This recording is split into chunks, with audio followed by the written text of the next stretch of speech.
Hello, friends. It is the Masters. What is going on, everybody, in the Twitterverse, in the YouTubeverse, in the Instagramverse, and everywhere in between of all social media junkies? This is GunzPicks. You are on the GunzPick channel, and this is the Masters Betting Show. Now that college basketball is over, I'm bored. I need stuff to do. So this is what I'm going to be doing here.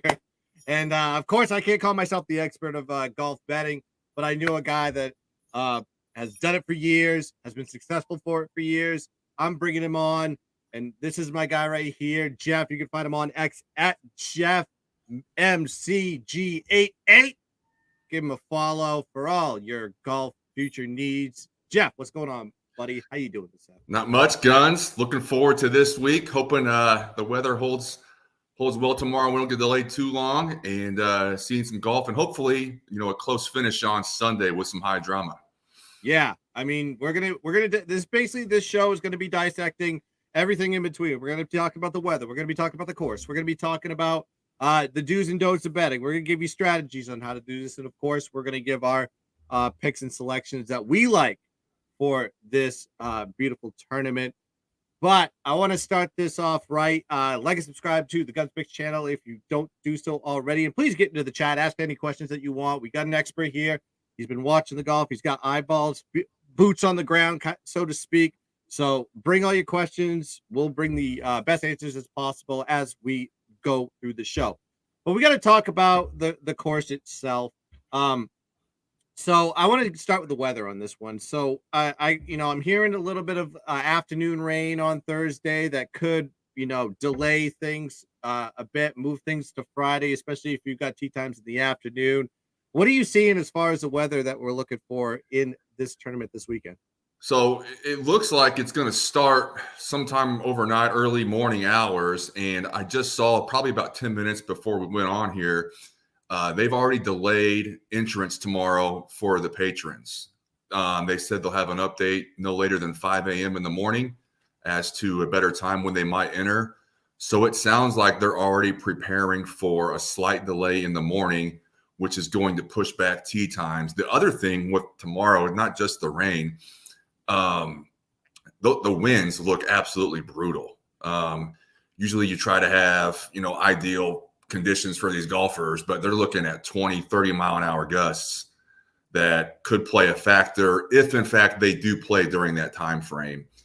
They have what they call like a sub-air system under these greens where they can dry them out pretty quick. So as long as it's not a torrential downpour or a monsoon, they can play through more rain than they typically would on a given week. But we'll see how it goes tomorrow. I would anticipate a decent delay and probably a first round finish sometime Friday morning. So I guess weather time. At least from a rain aspect, it sounds like they're able to get the course back to ready to play golf. I'm hearing the conditions on the course are in pretty good shape there. Are you hearing the same thing as far as the true conditions of the course? Yeah, Augusta's immaculate, all four rounds as long as there's no weather in play. They put that in pristine condition, and they have enough resources to get this thing ready in no time. After the delay tomorrow, everything looks pretty solid the rest of the week and weekend. I think the high on Sundays in the low 80s. So they should have pretty good conditions once we get past tomorrow. So that it'll be interesting tomorrow if it affects, the morning guys more than the PM guys. But we won't know for sure till late tomorrow night, if they don't finish, and those guys get to go out early Friday, but they're going to have to play more than 18 holes. And Augusta is not an easy walk. The elevation changes, the slopes. It is a tough walk. It's one of the longest courses that they'll play, all year basically for the most part. So this is one of the longer courses here. And you brought up a point here, how crucial it is with these long par fives on this course. How beneficial, how crucial it is for a golfer that you're going to be picking to capitalize in these par five situations. Yeah, so with Augusta, they have the four par fives that are very reachable, and they all play under par. So you want to be able to put yourself in position off the tee to give yourself a good chance on your second shot to set up a good eagle or potentially, a birdie opportunity there. Every other hole in the course plays over par. They have 10 par fours, and 9 of them play longer than 440 yards. So just as an example, Jon Rahm won last year. He scored on the par fives 10 under through the whole week. For every other hole in the course the entire week, he finished -2. He won at 12 under. So you really need to put yourself in a position off the tee. So you want to kind of look at those long hitters that can set themselves up for a shorter second shot and do a pretty good job as far as putting it in the right spot of the fairway. The one thing with Augusta is you can find a fairway. The fairways are larger than most courses they're going to see on tour. You want to be in good position, though. You can put yourself in the fairway and completely block yourself out from being able to attack the pin on the second shot if you're hitting the wrong side of the fairway on some of these holes. So that is crucial more this week than it might be other weeks on tour. Yeah. Just I see T Ferguson in the chat asking a few questions. I'm gonna let the questions pile up a little bit. We'll try to answer them at a good stopping point. We're just gonna pile through a lot of information right now. So please just get into the chat. I'll pull up your chats here as the show goes along. Now, I want to talk about some of the do's and don'ts betting on the futures when it comes to this tournament. Is it one of the things that we always look at is like, okay, so Jon Rahm is one of the popular bets on this one. Granted, he has won a championship before. Is that a detriment to him because he's won a championship before, or is that something that we should be favoring? I wouldn't. No, I wouldn't. Let that stop me from betting him. I personally don't have him this week. I have a different strategy that we'll get into later, but I don't hate that pick at all. It's tough to go back to back, and honestly, his odds aren't that bad for what he's accomplished here. I think you can find somewhere like around 12 to 13 to 1 on him, or roughly around that market. And people can win this multiple times. I mean, there's 2 in the field. Well, 3 if you count Tiger, but Tiger's on a different level, obviously. Tiger's won it, 5 times? Phil's won it 3 times, and then Bubba Watson is in the field. He's won it twice, and he won those 2 fairly quickly, almost back to back. So it's not impossible, and I think, he's definitely in play this week. He's been in decent form on the LIV Tour, and if you're looking to bet him, I wouldn't tell you not to, because on Sunday at the very least, I would fully expect him to be in the mix. If he doesn't win it, he'll be right up there. Yeah. It's always tough. It's like winning back to backs. It's like it's virtually never happened. Who's the last time to did it? Like Nicholas or something like that? Ooh, that's a good question. I thought it was Nicholas. I can't remember. You might be right on that. I think Bubba did it 2 or 3 years apart, so it was close. Because I don't think Tiger did it back to back or anything like that. So I don't recall him doing it but it may be that far back that somebody's actually won back to back. So statistically speaking, for Rahm, the odds are against him as far as winning the tournament. However, his performance in the tournament could be something different. It just seems like guys that win the tournament from the years past, if you actually look at their statistics, they don't perform as well, if not in the top 20 when they in the next season. So I kind of worry about those guys a little bit, in my personal opinion. Yeah, and I agree with that. The one thing to think about is, and I don't know how much drama there still is between the LIV guys and the PGA Tour guys. Yeah. Obviously, not a lot of people pay much attention to the LIV Tour versus the PGA Tour. They may come in, the LIV guys, with a chip on their shoulder, and, this is the first time Rahm's got to play against the guys he's used to playing with. So if that motivates him more, I don't think it should, but maybe it does. But we'll find out here tomorrow. Yeah. Ferguson says that Faldo did it back to back in 89 and 90. Yep. That could be. That could be it right there. Yeah. So that was definitely. I think I knew he won it way later than. I knew he won it multiple times. So that's probably. Oh, that might have been the Greg Norman blow up year. I think that was one of them. Was right? Yeah. Could have been, or it might have been a few years after that. Yeah. Talk about some other things when you call about do's and don'ts from this one. So, looking at like strategies as far as betting on, picking your futures or anything like that, what are the types of things that you look for when picking your futures? Yeah, so I kind of, and this will start after the Masters is over, going into the next few months. I'll start looking at odds for next year to see where they're released at. Sometimes you can get really good value on a guy who typically plays well here. Like let's say he's a consistent top 20 player, but for whatever reason this week he just shows up, doesn't play well, misses the cut, and they might, give you a discount on his odds going into next year. If you're okay with letting that book hold your money for 10, 9, 10, 11 months, by all means, go for it. I typically will wait it out till, I think I started betting him in August last year, and I bet a few of them. And I bet Will Zalatoris when he had that back injury because his odds dropped a little bit. And I felt like if he showed back up in any decent form after the first of the year, he was going to get discounted at like half the price. Didn't really work out. He's hovering around the same number, so to speak, still. But I look at some comp courses. A good one to look at is the Riviera Country Club where they play the Genesis. There has been 7 guys that have won there that have also won a green jacket. Hideki Matsuyama has done it. Rahm has done it. Dustin Johnson's done it. So guys that typically have success there. There's a lot of other courses you can look at too, but that's a main one for me. If they have success at the Genesis, which is a couple months ago, it pretty much can translate over pretty well to Augusta. So little things like that I look for. And obviously maybe their last 4 or 5 starts leading into Augusta, what I call recent form, statistics you'll look at. If they're playing well, they're making cuts, getting top 20s, top 10s. If they're missing a few cuts in a row, that's a red flag, and I may hold off or not bet as much. Yeah. I want to bring this up for T. Ferguson asked this question. He wanted to talk about cut line bets, and I think he's. Do you have any thoughts on cut line bets? Or I would imagine he's probably referencing Tiger to make or miss the cut. Yeah, I'm thinking that he's saying the same thing too. Like, guys, will they or will they not make the cut?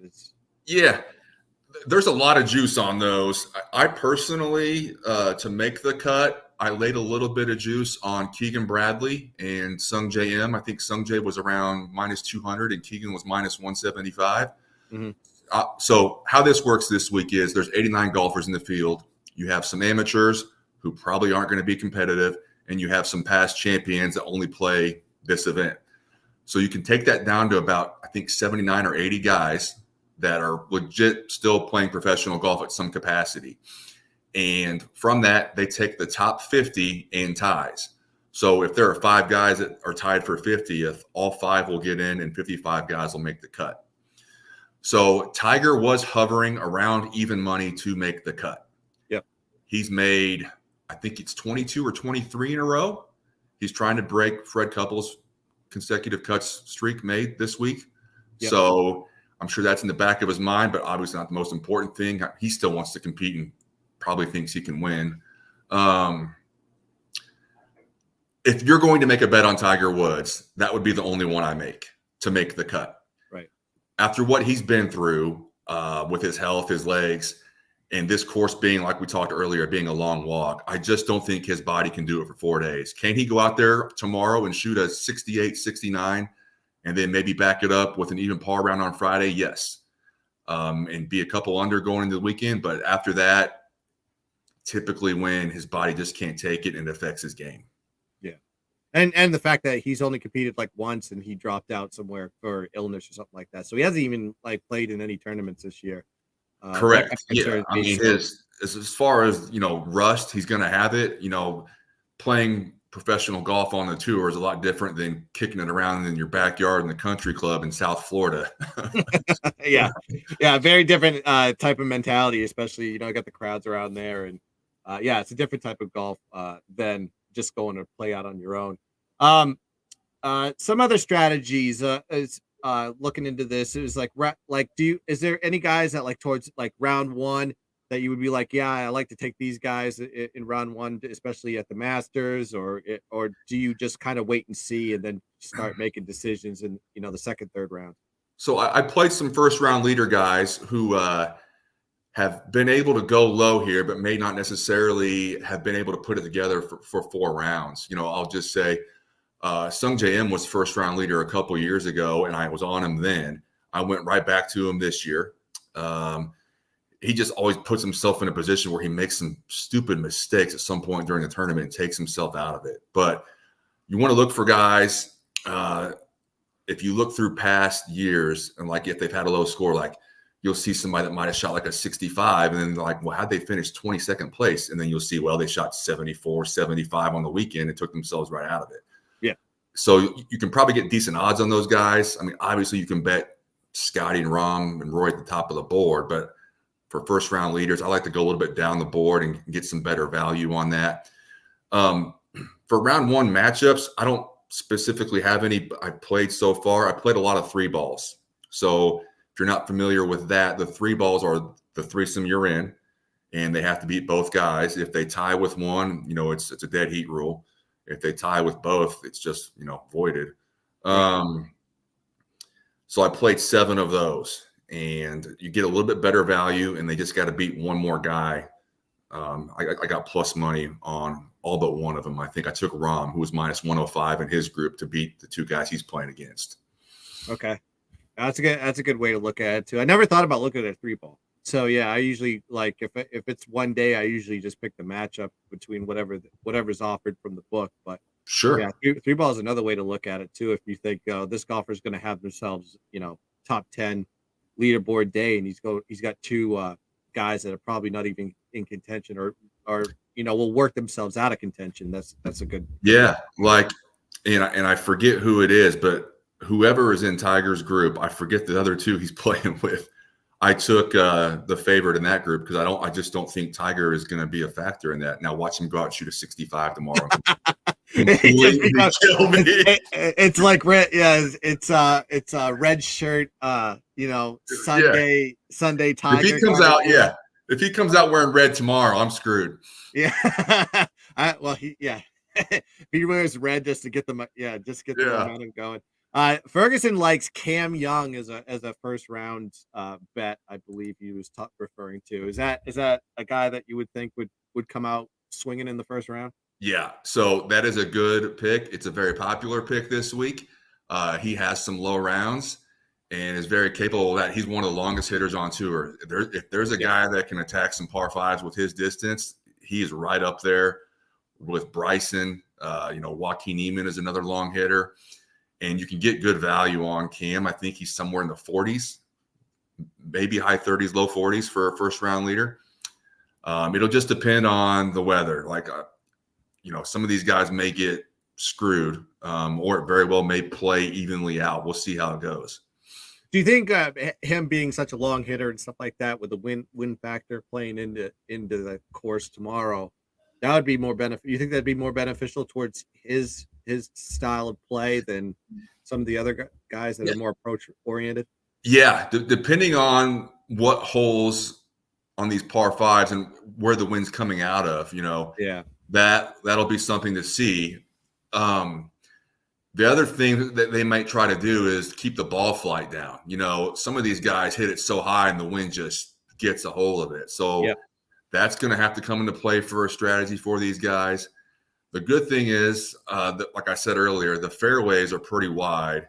It's going to be about where you're placing these balls in the fairway on these par 5s. You don't want to have any uneven lies where your ball's well below your feet, well above your feet, because controlling it after that, I mean, you're just hoping to hit it long and get lucky at that point and being able to get up and down for birdie on these par 5s. Talking some, I want to get to some of the trends that I've seen. I did a little bit of research, last couple of days, just kind of looking around to see, when you're picking a Masters champion, what are the type of attributes that you're going to look for. So trend wise, I just want to bring up a few of these. 13 out of the last 15 winners have at least 4 tour wins. The last 10 champions have been in the top 30 in official golf world ranking. I think there should be an exception to the rule with this now, and this is probably an asterisk on this one because the live golfers aren't really kind of applicable to this in some cases because they don't get the points for these tournaments. So take that a little bit with a grain of salt. You're going to see guys that we're going to talk about in the show that are well below this, the ranking that they probably should deserve if you actually look at their data and statistics. 12 out of the last 14 winners. We're in the top. Have finished in the top 6 of a major in the previous 2 years. That's kind of a stat to look at. 14 out of the last 14 winners were in the top 30 in strokes gained tee to green. I think that's kind of an important statistic to look at with a lot of these guys because if you guys they get below that Mendoza line, in theory, the last 14 champions were above it. So, and 7 out of the last 10 had a win in their previous 7 starts, which I thought was kind of interesting too, because these guys have already played since like November in some cases, even December. That kind of knocks out like a slew of guys that a lot of people are going to be talking here. We're talking Cam Smith, we're talking Shoffley, Hovland, Spieth, Cantlay, Thomas, Cam Young is another one. So there's a lot of these guys that haven't won a tournament in the last 7. Doesn't mean they can't, but it's one of those anomalies in there. And I shouldn't say 7 out of the last 10 year champions fell into that category. And then a couple things as far as the betting trends are concerned is like the public is going to be on Scotty Scheffler, and I think we both can agree that Scotty Scheffler is the best golfer in the world right now. By far. Statistically, everything he fits the perfect mold of a champion. However, he's been a champion before. He won in 2022, so he's not that far removed. Not saying he can't win it again, but in the public's eyes, public perception, can win. We saw it in the March Madness. I mean, but I think this is one of those situations we probably want to try to look for the other value elements. McIlroy number 2 with the public, John Rahm number 3. From what I read, and this is just before the tournament started here, is like a lot of the books are cheering for is Xander, Matsuyama, Garcia, and Connors, and I think those are all relatively good picks. Want to get into some of the guys that you're looking at here for this tournament. Let's talk. Is there any outside of the winners right now? Is there any guys that you're looking at as like, yeah, this guy's probably a good bet for top 20? Top 10, top 5, or all of the above? Is there any key guys that you're honing in on for the Masters? Yeah. So I took 4 top 20 plays this week. I'll just go through them. When I do my top 20s on a normal tournament, now this isn't a normal tournament because I bet Masters futures in advance, so it kind of throws this off. In a normal tournament, if I'm betting a guy top 20, I try to have them all plus money. So I got 4 this week. They're all plus money. And from there, in a normal week, I would probably take a few of these guys outright. I don't have any of them this week, but I'll go through them here. Russ Henley, I got a plus 185 on him for a top 20. He's been playing decent form this year, and he actually got 4th here last year. So he's starting to come into form, and I'm hoping that strong finish last year can carry over to a top 20 this year. Yeah. Sahith Theegala, his first Masters event ever last year, and he got a top 10. He finished 9th. He was plus 135. These odds have changed. I bet these a couple days ago, so you may get better odds now, or they may be roughly the same. Sungjae M, I saw earlier up to plus 250. I got a plus 220 on him a couple days ago. Has had phenomenal success here at the Masters in the past. He got 2nd the year DJ won it when they put it in November, and he has 2 other top 20 finishes the last 2 years. So I think there's some real value to look at there on Sungjae. There's a slight concern with his recent form, but I will say with Sungjae, he typically plays well in the Florida swing, was a little bit down this year compared to what he has in the past. So may want to look at betting on that, but maybe not bet too much. But I'm getting, plus 220 on him, so I couldn't pass on that. And then a solid play that is probably my favorite play is Matthew Fitzpatrick, top 20. I got a plus 125. Yep. Got a 14th here last year, and I think 10th. Yeah, it was 10th the year before on that. And he is does really well on the par 5 scoring. He's entering this week at number 1 on par 5 scoring. And like I said earlier, those 4 par 5s are crucial to have success here. So as long as he does well on those and kind of just, treads water the rest of the way, he should be able to get a top 20. Yeah, I like that. But I like Salith. I might be saying his name wrong, but I remember taking him last year, and he was kind of a virtual unknown, kind of just on the Euro Tour. Showed up, and his numbers, he was plus money. I think it was even top 40 or something like that, and he ended up ninth. So I think I took him 2 ways. I think I took him top 20 and top 40 or something like that. And that was an easy ticket cash. That guy showed up. He had great numbers too. So now he's on the radar, but yet checking all the betting markets and stuff like that. No one's really talking about that guy, and I'm kind of confused by it because I think he's one of those guys that could be in that top grouping by Sunday.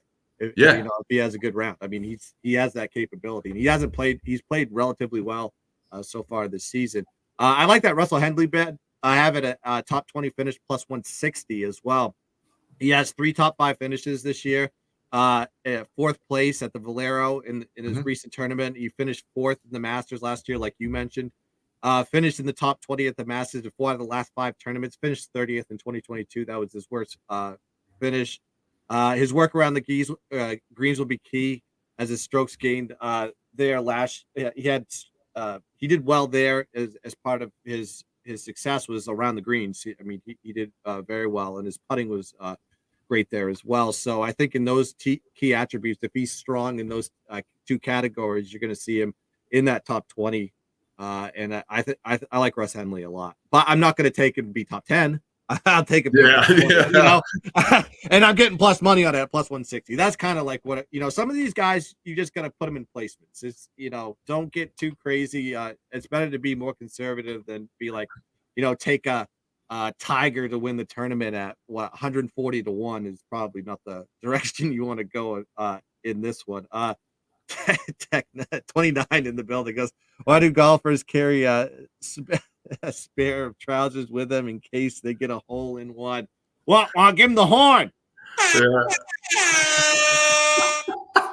I love a good dad joke on the Masters betting show. I got a couple guys I'm looking at as well.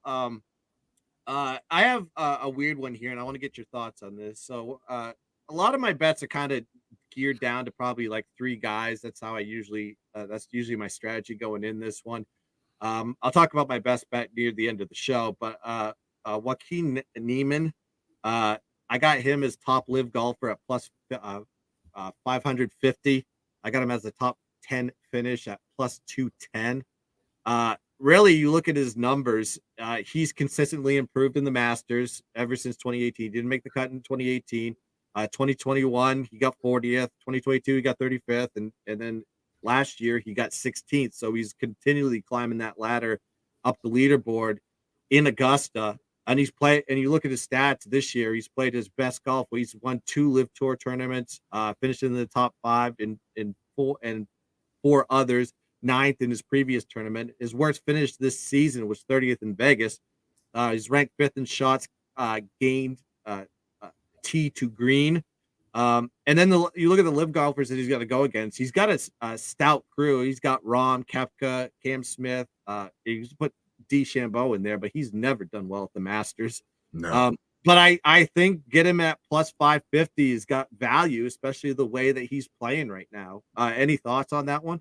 No, I like Niemann this week. I was talking to you before. I had a free bet to use on him, and I had to have some Niemann exposure. He's a popular pick. I'll tell you what, I found a local that had top South American, and there's literally only 3 guys from South America playing in it. Him, Emiliano Grillo. I'm going to butcher this guy's name, Camilo Villegas, who it's his first Masters, and I don't know how long, if ever. He was minus 225 as top South American. I slammed the hell out of that. And if he loses to one of those guys this week, somehow, some way, like they should take Niemann's golf clubs away from him and never let him play again. especially the way he's been playing this I know year. that's what he's been scorched earth. Yeah. Yeah. So, I mean, seeing it, and then you got the history that he's done at Augusta too. It's not like he can't get in the top 10. That's why I like him in those two types of situations. I don't think he's got the attributes and the statistics that would deem him to be a champion, but I think this guy could compete in the top 10. Very right. I mean, he's progressively gotten better. And the thing with Augusta is normally first timers don't really do that well. It takes a while to learn the ins and outs of Augusta. He's played it a few years now. He's seen it more and more. So I would not be shocked at all if he goes off that 16th finish and finishes, somewhere between 5th and 10th, somewhere in that market. Wouldn't shock me at all. Yeah, that's another thing that we should talk about here is like first timers on this course. Is a guy that number 4 in the world, Wyndham Clark, never played in the Masters. Is he a guy that should be backable in any type of markets for this tournament? Here's the funny thing about this is when you look at par 5 scoring, and then I looked at another category since Augusta has par 4s, 9 of the 10 range longer than 450 yards. There's 3 players that rank in the top 10 in both. He's one of them. So it's tough. People always talk about how hard these greens are to read, and they are. So that is going to take an adjustment. Now, he's got a few practice rounds in. That's all he's got.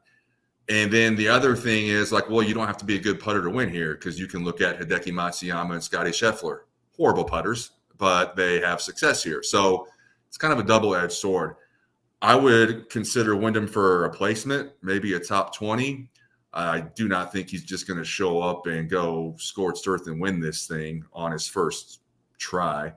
But if I was going to play Wyndham Clark at all, I would play him as a top 20 placement and probably just call it a week on him and hope for the best because he does rate out well on the par 4 scoring and the par 5 scoring, which, I mean, that's 14 out of the 18 holes right there. Yeah, I thought it was weird looking at his numbers too. I mean, he's 4th in the world. He won the 2023 U.S. Open. But other majors that he's played in, he hasn't placed higher than 33rd, other than winning the U.S. Open. So yeah. And it's a multitude of cuts too. He's like miscut.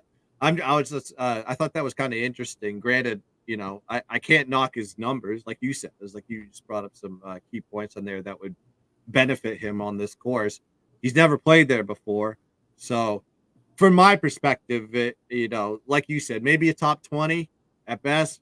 From my perspective, I'm not touching it because first timers at Augusta, it's a whole different type of element that you're used to. Another key point in there, you brought up putting. So with putting at Augusta, you don't have to be the best putter to win it. I mean, you actually look at the numbers. 14 out of the last 16 winners ranked outside the top 50 in strokes gained putting. It's like nobody's gaining off this one. It's hit nice drives, have a nice approach shot, get into position for a 1 putt for a birdie or eagle or whatever. If you're on a par 5, that's like that. It's more positioning on the greens than it is just sinking putts left and right. You agree with that? Yeah, I mean, Adam Scott. Like I said, Hideki, Scotty, bad putters. They've won this tournament. And, I mean, Scotty will probably win it multiple times at some point. We'll see. Basically what you're just trying to do on a lot of these par 4s is get on in two putt, get out of there with your par. A par is a great score on every one of these par 4s this week. I don't know if I mentioned earlier, every other hole outside of the par 5s plays over par, statistically speaking, for the field. So if you can play those holes even par or 1 or 2 under, that's all Rahm did last year. 10 under on the par 5s, 2 under the rest of the tournament on everything else. So basically just set yourself up in the fairway to give yourself a good look on an approach shot where you can knock it on the green and at worst make your par move on. Yeah. So essentially, from a scoring perspective, you're honing in on the guys on the par fives, of course, and then maybe the par threes. You know. Yeah, I mean, some of those par threes, I mean, you don't have to go too low on those. I mean, you're just looking to hit the ring 12, like you'll see on Sunday. I mean, with the water right there in front. I just remember Tiger in 19 watching the two guys in his group dunk it in the water, and then he puts it, 10, 12 feet past the hole. And that's basically when he took that tournament from those guys. Molinari, Finau, Koepka were in the mix, and they all went in the drink. So basically just want to find a guy who, and listen, putting's a volatile stat. Like, of all the things they do on the golf course is if you can find one or two decent rounds putting at Augusta, that's all you need to win. A guy to think about, not so much here this week, but when Colin Morikawa has a decent week, he used to, he's not been playing well at all. But there was weeks when he would pick a hot putter and he would look like the closest thing to Tiger we've seen. Obviously, Scotty's coming on to do that now. But there was a while there where Morikawa was awful at putting. He still is. But every now and then he'd show up and catch a hot putter and he'd look invincible. And that's basically what you're trying to do this week. Have one or two good rounds putting and then, just kind of tread water and hold it together and don't make too many blow-up holes. So yeah, going into some of the chat questions before we give our final picks. Actually, I got one more top 10 pick I want to give out to the people.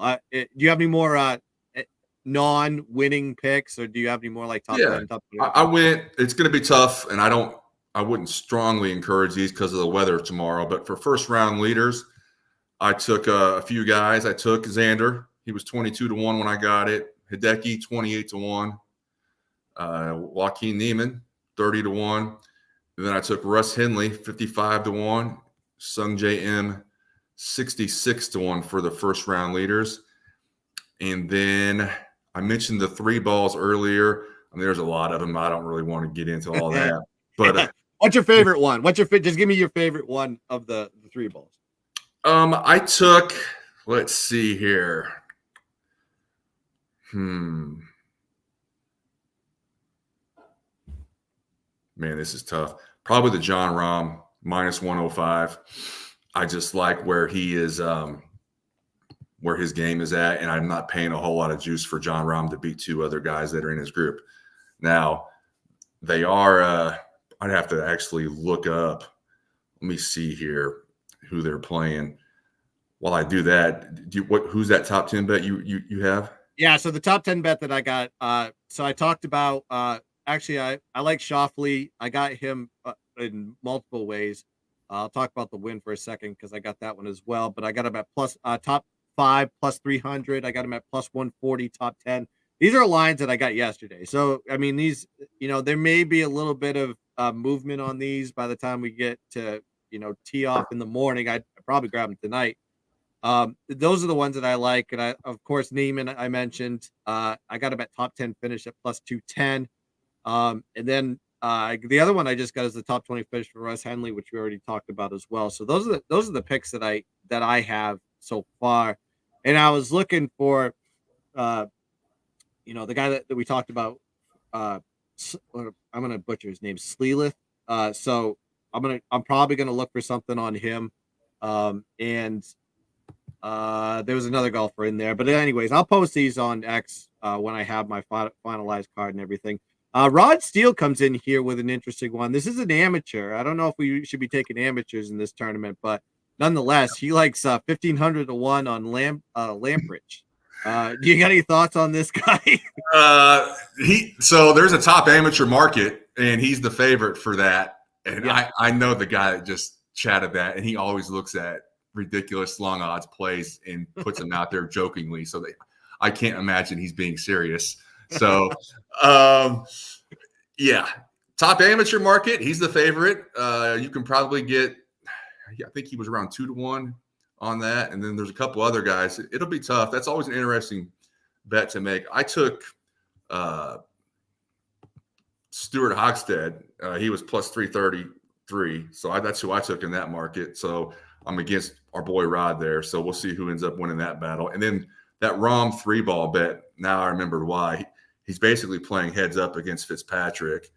Ooh, okay. Because Nick Dunlap, who was the amateur from Alabama who won on tour earlier this year, he won his way in to the Masters and has turned pro. And since he's turned pro, he has not done anything. So it's basically a heads-up match tomorrow, minus 105 with Rom. Although Fitzpatrick could very well win that. We'll see. Ferguson also brings up another one. His opinion, anyways, is like people saying Lou Van Aberg can win are drunk. Do you agree? They might be buzzed. He is in that market where he's a first-time starter. And look, this kid is going to be a stud. He's had some solid finishes on tour yet. I honestly would have bet last fall that he would have a win on the PGA Tour before the Masters started. It hasn't happened yet. He's had some solid finishes. The kid hits it a mile. I mean, he's unbelievable. He's in those categories I mentioned earlier, par 5 scoring. He's one guy that you'd want to look at. He's also in that par 5 category. Yeah. So win? Absolutely not. I don't think so. First time starter, so I'm against it. I don't have him as a top 20. Probably get a decent price on him. If you wanted to play him, that would be the only thing I would consider for him this week. Yeah, I saw him as one of the. I think he was in the top 5 on shots gained off the tee or something like that. So. Oh yeah, I'm sure he hits it a mile. He might have been number 2. I think Scheffler might have been number 1. I can't remember. I'm just going off the top of my head, but I remember seeing him on a lot of these statistical charts, especially when it came to hitting the long ball. Yeah. All right. Before we get to the picks, the futures, the people that we think are going to win this tournament, just 150 of you beautiful people out there watching this here live on a Wednesday night. Please like and subscribe to the GunzPicks channel. Just got to hit this thumbs up that goes like this. Just smack it one time here if you're looking on YouTube, and follow me on all social media platforms, Instagram, X, and TikTok at GunzPicks. And of course, follow my guy Jeff, MCG88. You can find him on X. I don't know if you're on any other social media platforms, are you? Yeah, same handle on Instagram. Oh, there you go. So you can follow him on both. Please follow my guy, especially if you're liking the information that we're giving you here for the low price of $0 and 0 cents. All right. It comes down to this. The guys we think have the chance to win this. I'll start with you, Jeff. Who are your guys that you're backing to win? Okay. So a couple of these I placed last summer. I bet the Masters future market several months in advance, trying to find some closing line value. Didn't quite get there on some of these guys this year, and I'll mention that. But I'll go through here. I bet Brooks Koepka a week ago at 22-1. So I like Brooks in a major, and anytime I can get somewhere in the low 20s on him in a major, I'm going to bite as long as he has 2 arms and 2 legs and can swing a golf club. Last summer, I bet Cam Smith at 28-1. He's had a lot of success at Augusta. He's been close. His form has not been great since he's gone to live. Don't know what's going on there. I wouldn't encourage betting Cam Smith much at all, if on anything. I just kind of got stuck with this one. Vic Hovland, 30-1. He did make a hole-in-one today at the par 3 contest, which means he will win now. No, not really. But, again, some guy that has not played well, which is shocking considering the way he closed out last year. He looked unbeatable to end the year, and I thought 30-1 then was a great number. He's probably somewhere around there still, 30, 35 I saw this week. So I'm not as confident on those two, so you may not want to bet those two. I got Will Zalatoris, 44-1. Again, bet him last year, thinking if he caught any decent form, he'd be 25, 30-1 this week. We'll see how Will does. He's had some good finishes this year, but then he's also had some really ones where, like, how is he even on the PGA Tour right now? And then I used a couple free bets. I saved my free bets for these majors. I have one on Neiman, who I think you should consider betting instead of like the 2 I just mentioned that I bet last summer. So Neiman, and then I used another one on Dustin Johnson at like 38-1, I think he was. So we'll see how we go on those outrights. Yeah, I'm with you on Neiman. I did take him just as a small outlier to win. You can find. I think you can find him on DraftKings. I can't remember the number that I got on there. I wish I forgot to write it down. That's on me. But it was a free bet that I got on DraftKings, and that's about all I put on it. I just a small wager. The guy that I like is Xander Schauffele. I think that's my favorite one. I got him at plus 1,400 to win. I got him every single way, top 10, top 5. The way he's playing golf right now, top 10, 6 out of the last 8 tournaments in 2024, second in the Players Championship, fifth at Valspar in his last tournament. He finished no less than 17th in 4 out of the last 5 tourneys, and that includes finishing second in 2019, third in 2021, and 10th in 2023. He's ranked third in overall in shots gained green to tee, ninth in shots gained off the tee, seventh in shots gained around the green. So those are the key factors. Top 10 in every single one of those statistical categories. I think the only guy that fits in the same mold is Scotty Scheffler. If I'm not mistaken, maybe Roy. I think Roy may have one of the outliers. I can't remember off the top of my head. And he missed the cut in the 2022 Masters, and since then he's finished no less than 18th in a major. In every single one that he's gone to since missing the cut in 2022. So this is a guy that you need to be backing right now. He's playing exceptional golf. I think Xander's the guy that I like the most to win this tournament at plus 1,400. I mean, he's going to win a major eventually. He's going to break through. It's just a matter of when, not if. In my opinion, he's a popular pick by a lot of people this week because, like you mentioned just now, I mean, he's been playing incredible golf and just racking up top 10 finishes. Yep. I took a little bit of a flyer on Hovland. I will say this with a little bit of an asterisk on this one. You could get him at 40-1, which is great value on him, especially the way he played in 2023. He was he was absolutely on fire. He finished 7th in the Masters last year, finished in the top 20 in the last 5 majors he's competed in. 3 top 10s also and 2 top 5 finishes. That's how he finished in those majors.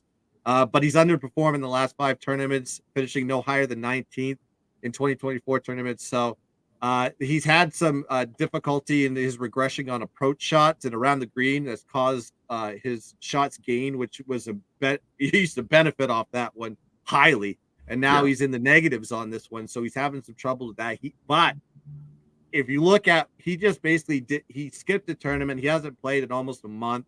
I think he's gone back to the drawing board and tried to figure out his swing. I know he had some changes in his swing already that's kind of affected how he's been shooting. So maybe that rest can kind of help him out a little bit.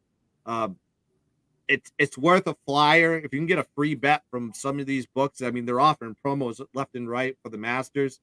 Might as well take that promo and take that promo bet, put it on a 40-1 for Hovland. That's right. Yeah, no, I agree. That's why I saved my free bets just to have some extra insurance this week on some guys. Yeah, and I'm just wondering when Rory's going to get over the hump. I use another one of my free bets on him plus 1,100 to win. I may be dumb, but I mean he's done well in Augusta. I mean, 7 of his last 8 tournaments in 2024. He's finished in the top 25, 3 top 5 finishes. And then you look at his finishes at the Masters: 8th, 4th, 10th, 7th, 5th, 21st, 5th. He had 2 missed cuts. He missed cuts last year. He missed the cut in 2021. And what did he do the next year after he missed the cut in 2021? He got 2nd. So is this his year? Maybe. I don't know. Well, we'll see. That's the one he needs to check off the Grand Slam. That's the one he's missing right now. And it's just killing him not having that right now. And you have to wonder, he's obviously still capable of playing golf at a high level and will for, unless something happens, for probably a few more years, if not several more years. But in the back of your mind, he's been close so many times, he's got to wonder, is this going to happen?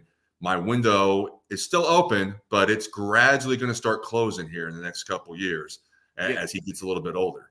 So we'll see. I mean, he's been in decent form. He knows this course better than 90% of the guys that are playing it. So he should he'll be successful this week. We'll just see if he can get to the top of the mountain. That's another good key point you made on this one. As far as being a Masters winner, the average age is 31 years old. It's like Dustin Johnson did it when he was 36. I think Jack Nicklaus did it when he was 46. I can't remember, or something like that. He did it, He was in his late 40s. Yeah, in his nobody late saw it 40s. coming. Yeah. Yeah, so it can happen. However, it seems like it's a young man's game that, the late 20s and early 30 guys have been the guys that have been wearing the green jacket at the end. So that's another trend that you can look for as well when you're putting together your card. So yeah, I guess that those are the picks. To recap, for the people that are just joining us now, I see 177 of you beautiful people watching now. Let's just recap the winners real fire off. I'll go first. I'm going to go Xander Schauffele plus 1,400 to win. I'm going to go Joaquin Neiman, top live golfer, top 10 finish. I'm going to go Rory to win plus 1,100. I'll post my top 10 and my top 20 picks. And I see Xander, Joaquin, Rory, and I took a small flyer on Hovland, just as a free bet. So your winners. Yeah, I took Koepka 22 to 1, Cam Smith last summer at 28 to 1. Don't bet Cam Smith. I would not do that. I'm with you on Hovland. I bet him last summer too when he was going scorched earth on the tour then. Will Zalatoris 44 to 1. And then I had like you mentioned, free bets. I used one on Joaquin Neiman and the other one on Dustin Johnson. Beautiful. Beautiful. So those are the picks. And of course, you can go check out all his picks at Jeff MCG88 on X and Instagram. And of course, if you're on this chat, if you're watching this show right now, you know who the hell I am. I'm GunzPicks, and you can go check me out at GunzPicks on all social media platforms. That's going to do it here for the Masters Betting Show. Jeff, is there anything else you want to plug before we ship out? No, let's hope we have a great tournament and we get some drama on Sunday and nobody runs away with it, because I really just looking forward to watching Sunday and seeing how everything unfolds on the back nine there. Beautiful, beautiful stuff. But I appreciate all you guys joining us, watching this show. Let's cash some tickets. Let's dominate the board. And as always, let's keep dancing. Bang.